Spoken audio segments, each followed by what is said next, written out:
20 minutes ago. Really? That's odd, because I had no intention of being in your office 20 minutes ago.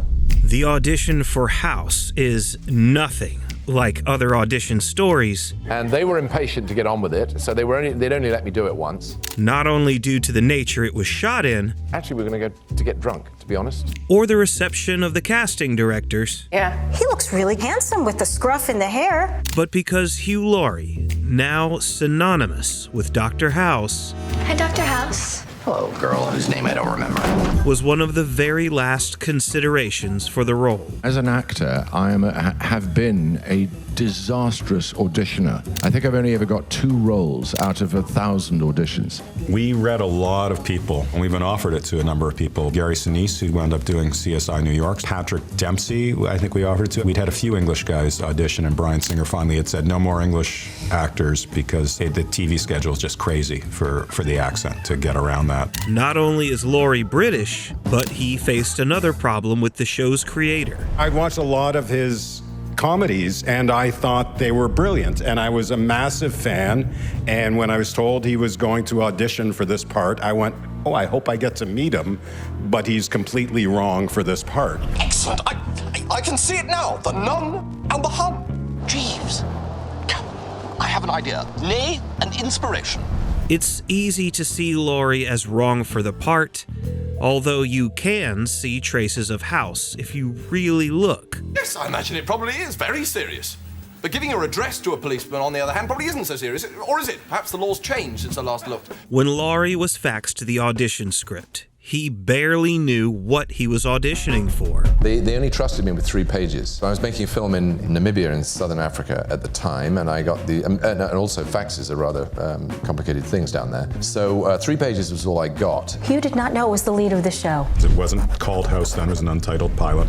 He thought Wilson was more the lead of the show, and that the House character, being somebody that was so unlikable, was the sidekick. It actually asked me to read for both characters. I read the character description of Wilson, which was a handsome man with a boyish, open face. Something to that effect. So I thought, well, I'm not going to put a lot of work into that character. But the character of House, I was very, very intrigued by. When it came time to film the audition tape, Laurie approached it in the opposite way that most actors do. I read it in a rather peculiar way. He said to his wife, who was in the car with it sort of running, I got to quickly run inside into the hotel and put myself on tape for this American pilot. And she said, well, you need to comb your hair, you're not shaven, you know, I don't know how you're going to get the job that way. And he said, I'm just going to go wing it. It's 5 o'clock. I'm going home. The only reason why I don't fire you is because... His reputation is still worth something at this hospital. Excellent. We have a point of agreement. You're not going to fire me. I made this tape with the help of some other actors. And at the end, I did this tape and I said, we're going to go to get drunk, to be honest. And they were impatient to get on with it, so they'd only let me do it once. And I did it as they were packing up the camera. We were going to go to a bar. I said, "What did you think of the accent?" And Jacob said, "What accent?" And I said, "The American accent." He said, "Oh, you were doing American." So from that point on, I didn't expect to hear from them again. Given Singer's no British actors rule, Laurie had no shot. We watched the tape and we said, he's pretty good, and he looks really handsome with the scruff and the hair. Yet, somehow, the casting directors got him to see it. So we gave it to Brian, all of us, without saying that he was a British actor. He literally got out from behind his desk and went around his desk and went right up to the television as close as he could get because he was sort of mesmerized. You think we have nothing to talk about? No, I just can't think of anything I'd be interested in. Brian just went, this is the kind of guy we need. This all-American guy. I think he actually said that. It was very, very clear when the right person read the role. Yeah. Who cares what judges think? So yeah, we sort of knew right away. While they had their lead, getting the show greenlit was never guaranteed. We knew the networks were looking for a medical show. It was sold as a whodunit. It's not a whodunit, it's a whatdunit. Just want a little tiny slice of this guy's brain. Just enough to tell me what's killing Foreman. And the problem is, we don't really watch whodunits, and we definitely don't watch whatdunits. We watch whydunits. We care about why they did it. And germs don't have motives. And the answer to me was, I don't make it about the germs. I make it about the people who are sick and about the people who are solving. You're basing this whole diagnosis on the idea that I was slipping him illegal drugs. I mean, everybody lies was the slogan of the show. David had this perception that he wanted, it was basically, what do doctors really think of their patients? What does a doctor say when he leaves the room? I hurt my hip playing hockey, and I made an appointment with the doctors. By the time I went in, my hip was completely fine. And I knew as soon as they were outside that door, they were complaining about this idiot with the healthy hip wasting the doctor's time. And I just thought it would be interesting to have a character who didn't wait till he left the door to call people idiots. For being an idiot.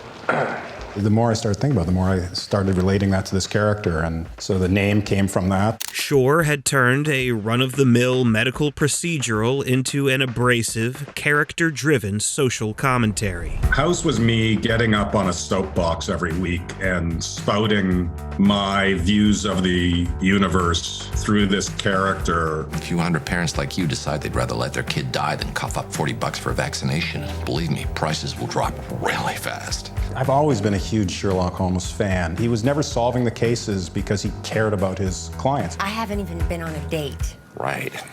Since it's physically impossible to have sex without someone buying you dinner. But the character of House would never have worked without a Watson to his Sherlock. Wilson, James, boy wonder oncologist. You know him?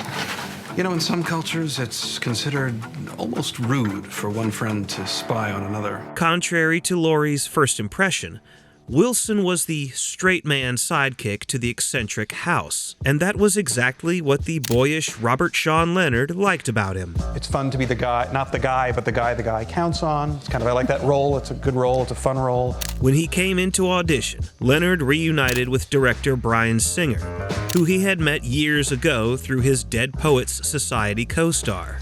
I'm gonna act. Ah! Yes! Yes! I'm gonna be an actor. Years before House, Singer made a short film with his neighbor, Ethan Hawke. When Leonard saw a cut, he wrote Singer a check for $1,000. The gesture meant a lot to Singer, who said that literally the moment he came across my desk, I said, he's going to be Wilson, and that's just that. But Singer wasn't the only deciding factor, and Leonard himself didn't think Fox was too nuts about me. On top of that, the character of Wilson proved to be more complex than he seemed.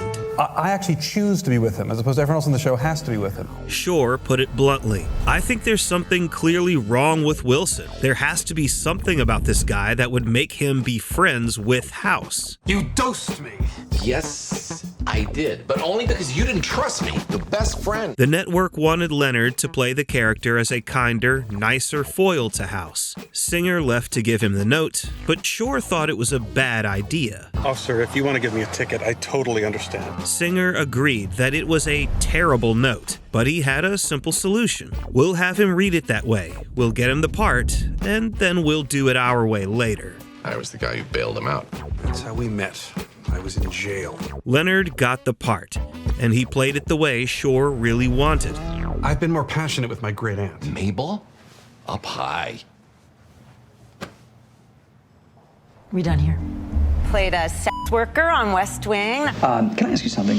Am I a Edelstein's stint on the political drama had an impact on Singer, who, from the get-go, wanted to cast the hottest hooker in Washington, D.C. as House's boss. But once again, the network had a different opinion. Ally McBeal, I played a transgendered woman. This makes you nervous.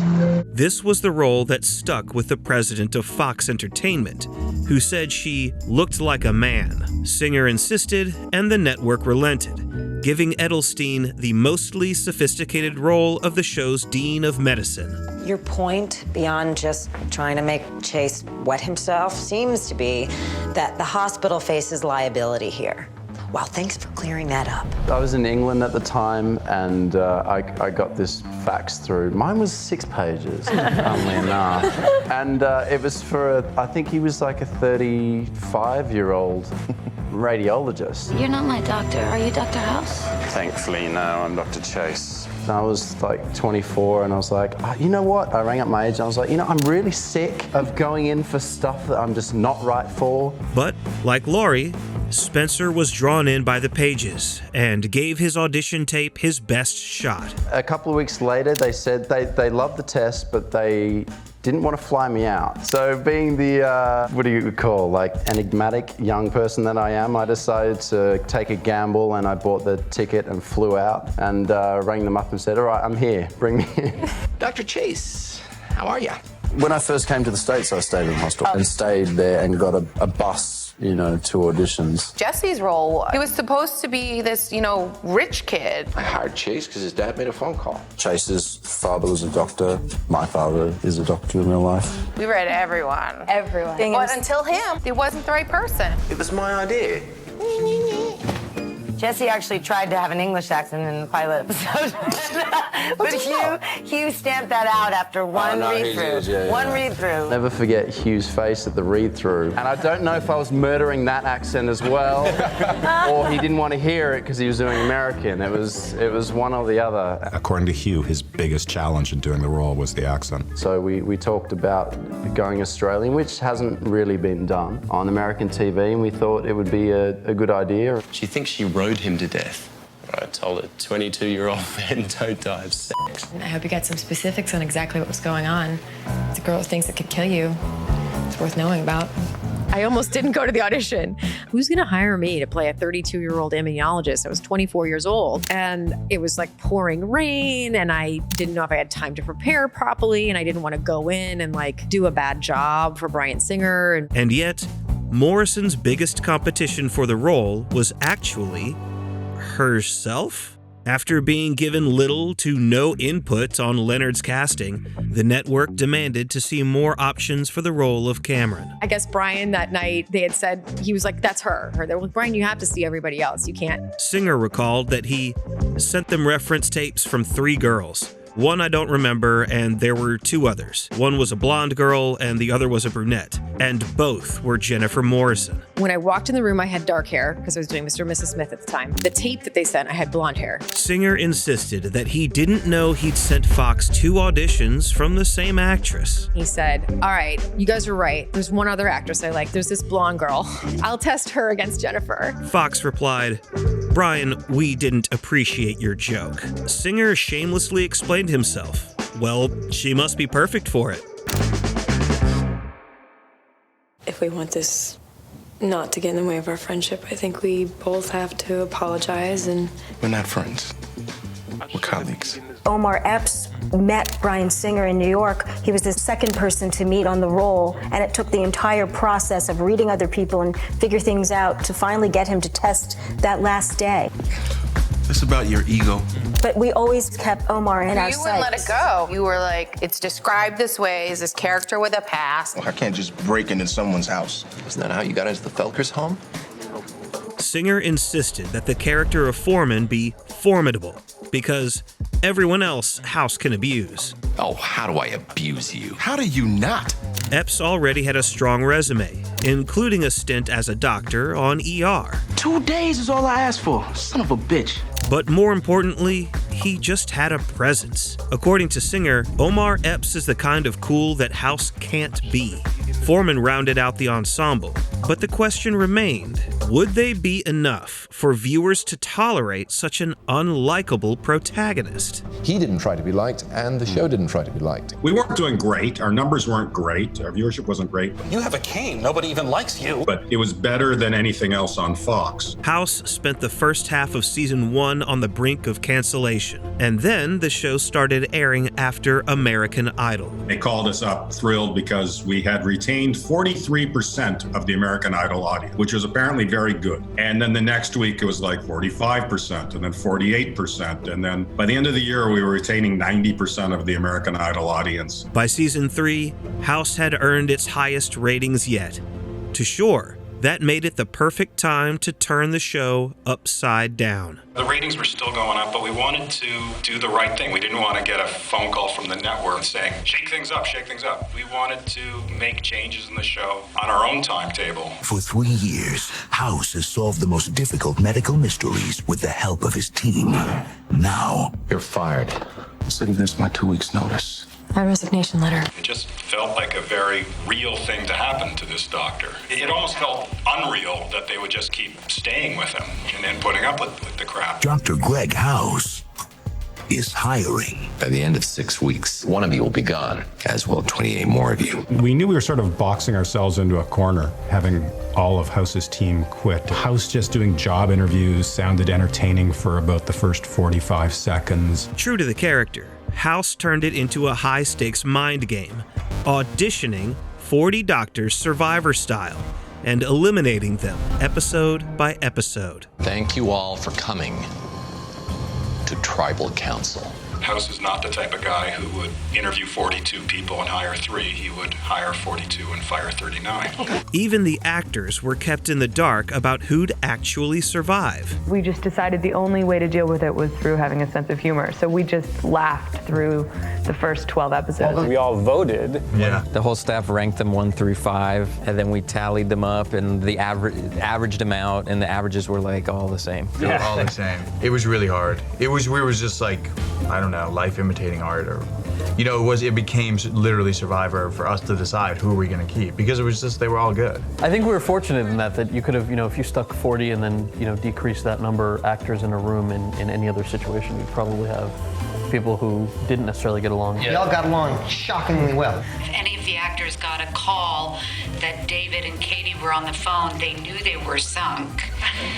So then we started visiting actors, and so then they would just see us and they would just sort of like try and run in the opposite direction. 9 episodes later, after a harrowing experience both on screen and off, House had his new team, and the next actor to leave the show was for an exceptional reason. Actually took time from acting and went to work for Barack Obama at the White House.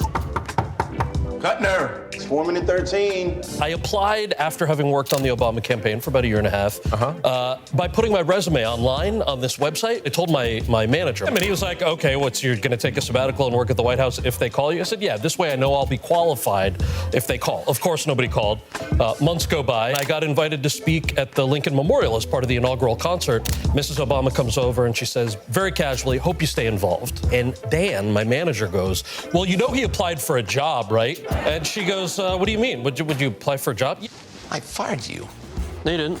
Yeah, he applied for a job and nobody even called him back. She called the president over and said, tell him what you just told me. And that led to basically, they said, well, let's look into it if there's actually something that you are qualified to do. It turned out that the 3 things I was working on the campaign, outreach to young people, outreach to Asian Americans, and work with the arts community, they were literally looking to fill one job in the public engagement office to deal with all those. Penn couldn't announce anything until it was official, at which time Kuttner had to be abruptly written off the show.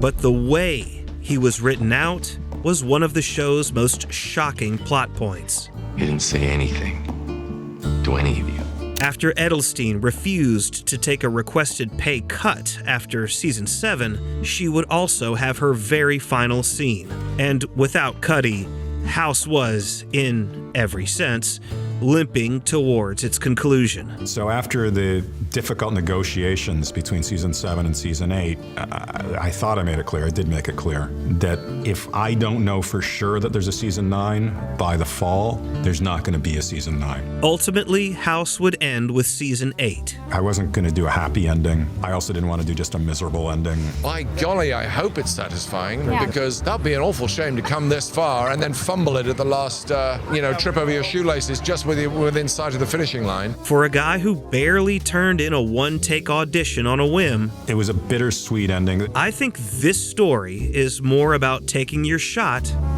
at a beginning. I'm Adam, this is ScreenPuff. If you liked this, check out this next video. And as always, thank you for watching.